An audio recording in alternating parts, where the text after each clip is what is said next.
Hello everyone and welcome to Learn Up IAS. So अभी एक बहुत ही शॉकिंग खबर आ रही है और वो ये है कि त्रिपुरा के जो डायरेक्टर जनरल पुलिस है वो डेड पाए गए हैं और आज ही 12 बजे की ये न्यूज़ है।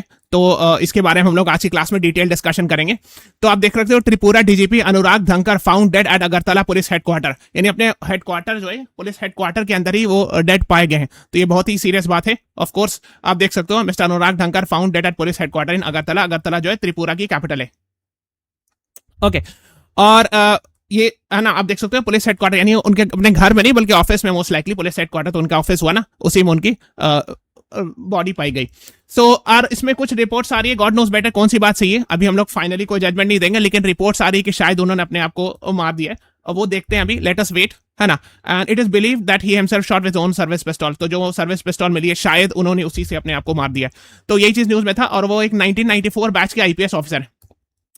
ओके एंड यही रिपोर्ट आ रही। तो जैसे ही जब लोगों को पता चला तो इमीडिएटली जीबी पंत हॉस्पिटल है अगरतला में, वहां ले जाया गया 12 बजे के करीब और देखा गया तो उनको पल्स और ब्लड प्रेशर नहीं था, यानी कि कोई साइन नहीं बचा। लोगों ने सीपीआर वगैरह देने की कोशिश की, लेकिन अफसोस की बात कि वो दुनिया से जा चुके थे। सो मिस्टर अनुराग धनकर को लास्ट ईयर मई 2025 में डीजीपी बनाया गया था त्रिपुरा का after succeeding mister Amitabh Ranjan. Okay so ये आपको पता होना चाहिए।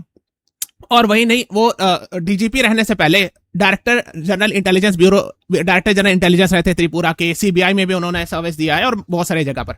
अच्छा एक चीज आप बता दें, डीजीपी क्या होता है? Director general police. जो लोग नहीं जानते, वो हेड होते हैं पुलिस के, पूरे स्टेट के, इंटायर स्टेट के।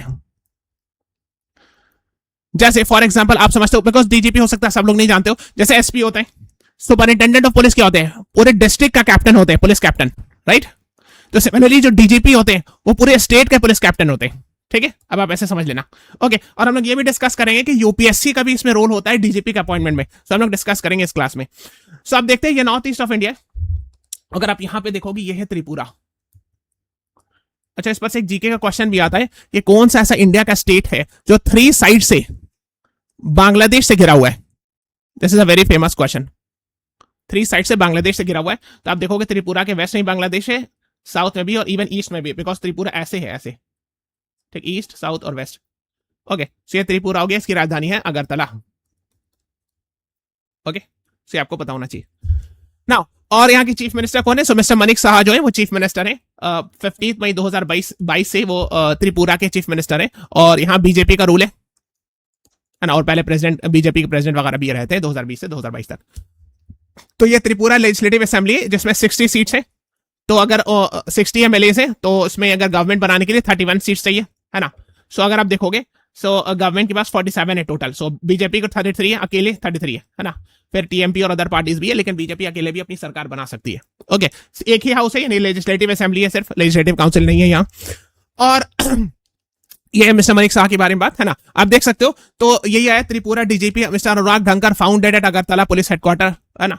तो इसके बाद जो है कुछ रिपोर्ट्स ऐसे भी आ रही है कि सीएम साहब जो है वो रश किए एटसेट्रा एंड ऑल। तो ये सब न्यूज में है। अब थोड़ा सा हम लोग आईपीएस ऑफिसर साहब के बारे में, अनुराग धनकर जी के बारे में जानते हैं। वो 1994 बैच के त्रिपुरा कैडर के आईपीएस ऑफिसर थे और उनको लास्ट ईयर मई में डीजीपी बनाया गया था त्रिपुरा का। और उन्होंने 16 साल सर्विस दिया था त्रिपुरा में और बाकी और जगह भी, जैसे DGP intelligence Tripura, additional DGP law and order, inspector general police रह चुके थे एटसेट्रा एंड ऑल। आपको पता होगा ना कि रैंकिंग कैसे होती है पुलिस की। सबसे पहले एसपी होता है ना। मतलब एक्चुअली जब आईपीएस ज्वाइन करते हैं तो एडिशनल एसपी होते हैं, फिर एसपी होते हैं, उसके बाद फिर डीआईजी होते हैं, फिर उसके ऊपर आईजी होते हैं, फिर एडीजी होते हैं, फिर उसके ऊपर डीजी होते हैं ना। एक्चुअली ऐसे होता है ना।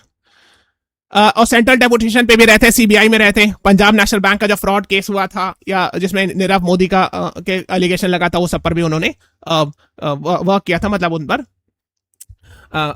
एक्चुअली जांच वगैरह की थी, है ना। तो ये सब है। पुलिस मेडल्स भी उनको काफी सारे मिले थे, है ना। यूएन पीस कीपिंग फोर्स में भी रहते हैं ना। आप जानते हो कि यूएन पीस कीपिंग फोर्स, जिसको हम लोग ब्लू हेलमेट्स भी कहते हैं, है ना।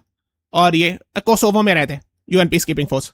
ओके आपको कमेंट सेक्शन बताना है कि ये कौन सेकंड यूएन सेक्रेटरी जनरल थे, उनके प्रपोजल पर ये ब्लू हेलमेट्स या यूएन पीस कीपिंग फोर्स बनाया गया था। उनका नाम आपको कमेंट सेक्शन में लिखना है। मैं आपको हिंट दे रहा हूं, उनकी डेथ हो गई थी प्लेन क्रैश से ड्यूरिंग स्टेंडर्ड इन त्रिपुरा। ये एम्फसाइज, तो ये सब चीज उनका anti drug campaign, modernization of police force, बहुत सारा उन्होंने काम किया था। तो ये उनके बारे में, है ना। डायरेक्टर जनरल ऑफ पुलिस थे और सीबीआई प्रोब किए थे, है ना। पुलिस मेडल्स वगैरह मिला था, UN peace keeping force in Kosovo में रहे थे।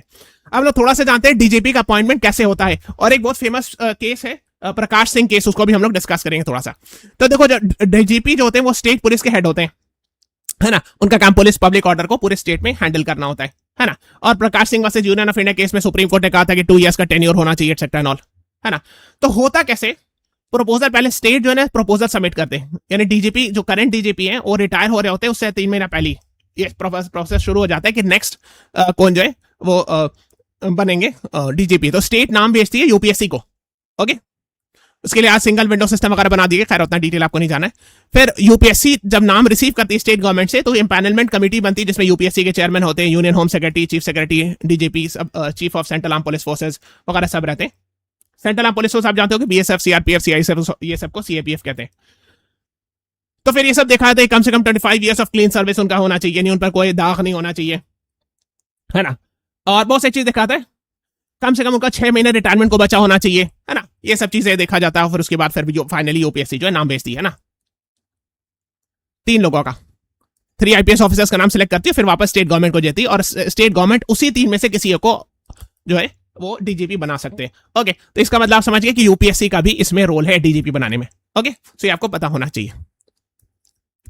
हाँ, और यही पे सभी कहा गया था प्रकाश सिंह वगैरह केस में कि एक्टिंग डीजीपी नहीं होना चाहिए। बहुत बार एक्टिंग डीजीपी से काम चला लेते हैं, इसलिए कि फुल फ्लैश डीजीपी के लिए आपको यूपीएससी से परमिशन लेना पड़ेगा। तो ये सभी कभी कभी हो जाता है, लेकिन उसको हेविली मतलब क्रिटिसाइज किया गया था कि 2 year प्रॉपर फिक्स्ड डीजीपी होना चाहिए ना, प्रॉपर प्रोसीजर के साथ। तो ये Prakash Singh versus Union of India case है, बहुत फेमस, आई थिंक 2006 का केस है, बहुत फेमस, जिसमें सुप्रीम कोर्ट ने पूरा डिटेल बताया था कि डीजीपी का अपॉइंटमेंट कैसे हो और 2 साल का टेन्योर होना चाहिए एटसेट्रा, ताकि सेफ्टी हो of tenure etcetera and all, okay. So ये सब आपको जानना चाहिए। अच्छा, ये हमारा channel, please subscribe to our channel, और आप please press the like button also. इसके साथ साथ प्लेलिस्ट में जाइएगा और एक UPSC previous year question repeated playlist मिलेगा, वो प्लेलिस्ट में जाकर के आप ये वाला सारे वीडियोस देख लीजिएगा। आपको रियलाइज होगा कि कैसे प्रीवियस ईयर क्वेश्चंस रिपीट होते हैं, वो आपको लो बहुत बेनिफिशियल होगा। आपको समझ में आएगा कि पीवाईक्यूज पढ़ के जरूर जाना चाहिए, उससे बहुत सारे क्वेश्चंस आते हैं, देखना आप खुद देखिएगा इसमें जाकर के। और ये लर्न अप आईएएस की वेबसाइट है, आप जाओ, इसमें हम लोगों ने प्रीलिम्स का पीवाईक्यूज कोर्सेज भी प्रोवाइड कर रखा है, आप जाओ, उसमें डेमो वीडियो आप देखो, आपको पसंद आए, go ahead by the course. So this is all about today's class. Please subscribe to our channel, press the like button, share this video. Thank you everyone. Thanks for watching. Have a nice day.